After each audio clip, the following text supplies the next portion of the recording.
So this is my allotment. As you can see, it's very vast for what I need really. There's a big space which is lovely, but sometimes it's a bit too much really. But I do have plans for it, as hopefully you will see during the coming months. Let's go up a bit further and I'll show you what I've got on the plot.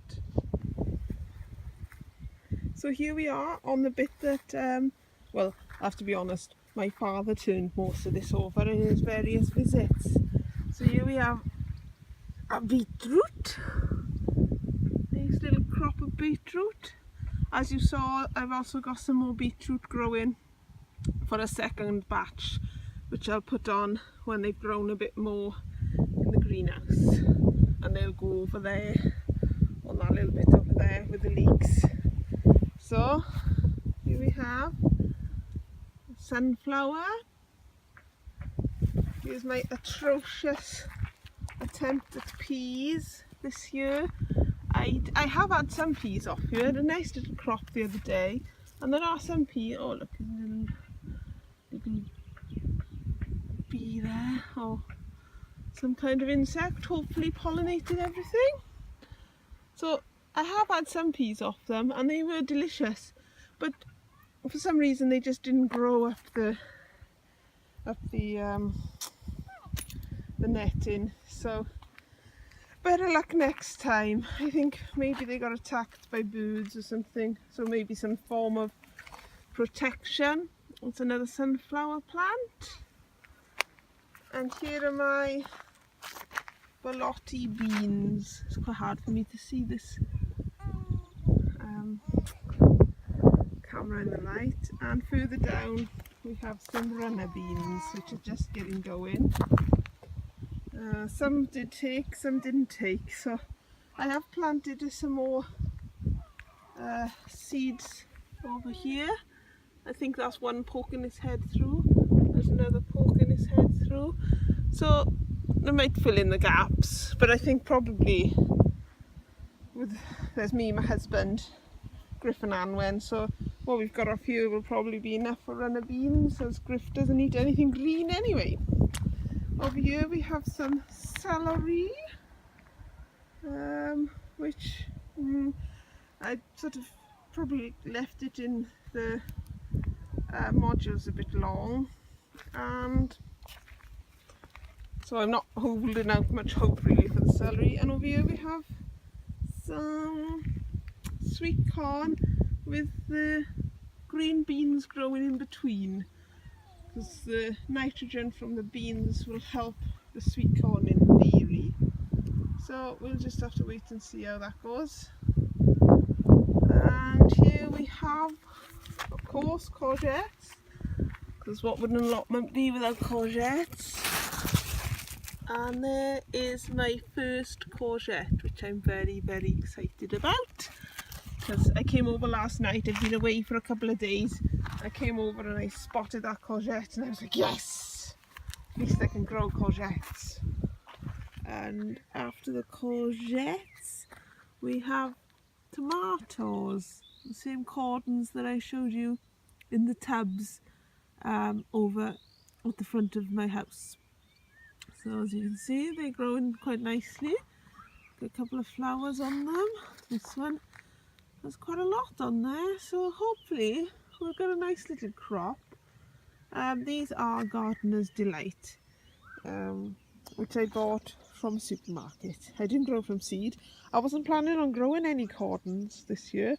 I was only going to buy the grow the tumbling toms, but I saw them and I just couldn't resist. So here we are.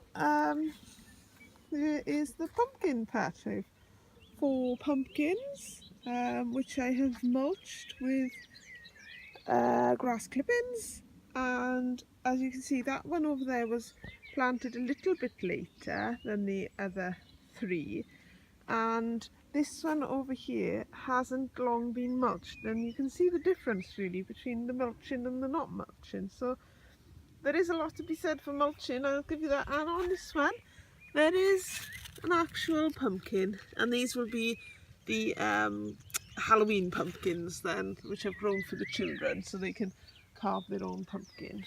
Then over here in one of the beds we've got some onions. As you see, they're starting to bulb up, and some garlic, which I'm hoping is starting to bulb up.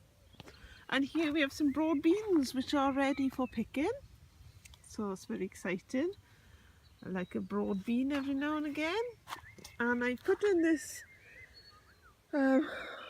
obelisk thing because I was going to grow some butternut squash up here, but I planted 5 seeds and it's only the one that's taken, so I don't know why that is, but I don't think I'll grow it up there now. I think I'll just leave it trail across the bed, because the broad beans will be finished with by the time that gets going. And here is my crop of spinach, which I'm quite pleased with, because, well, I think some of it's starting to bolt, I think, but some of it's come quite nice. I was informed on YouTube that spinach is notorious for bolting, which is why I've planted the Swiss chard in the containers, because Swiss chard apparently is much easier and doesn't bolt as often. Over here we have more garlic and onions, and I think these have got a bit windswept. Oh, there's one that's gone to seed by the look of it. I'll just take that off.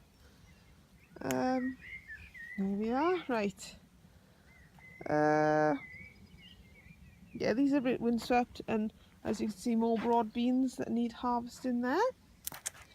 Then over here we have, I planted Swedes here the other day.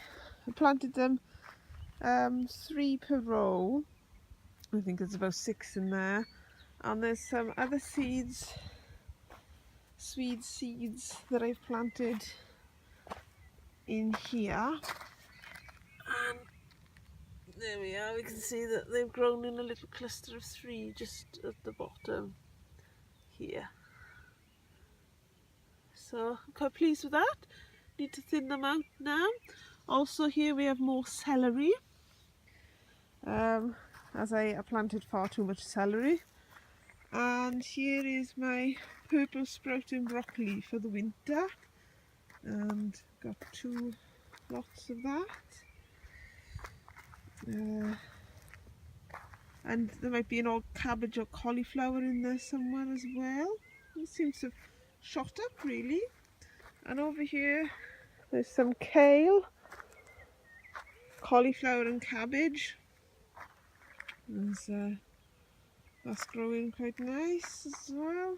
And more kale.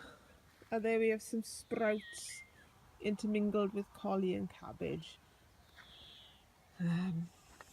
As I was informed from Cliff on Castle Hill Gardens, that if you interplant the cabbage and the collie with the sprouts, then by the time you come to harvest the sprouts, the collie and the cabbage would have long gone. And here is my bed of potatoes, which I've grown in bags this year, because I thought it would be easier to fill a bag and earth it up that way than traditionally earth it up, which I haven't taken a harvest yet, so I don't know how the potatoes will be, but fingers crossed it should be okay. And here is some asparagus that my dad planted for me back in January time, February. And finally here is my blackberry bushes, which are showing an awful lot of fruit on them, so I really need to come up with something to cover them soon, or otherwise the birds are going to have them once they start ripening, which will be a tad annoying. And finally we have my rhubarb, which was looking very dire actually. It was looking quite spindly at the start of, but it's grown back really nicely. I had one of my neighbours, allotment neighbours, to kind of have a look to see what was wrong with it, because it was just so spindly. But I took off those spindly ones and it seems to have flourished again. Maybe it needed some watering, and this is the rest of the plot that I need to tackle, because next year hopefully I'll grow a lot more things, and I might not grow any in pots as I should have. All down there cultivated and all up here cultivated. It's actually looking a lot better than it was. It was all looking like that, but my husband trimmed a lot of it for me. I did this bit down here a couple of weeks ago. That was looking really overhead, but it's still not great, is it? And he did this bit for me when I was away, which I'm very grateful for.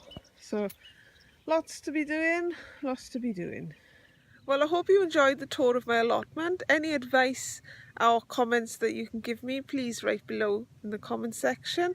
And hopefully you tune back in for the next episode. Okay, thank you very much for now. Bye bye.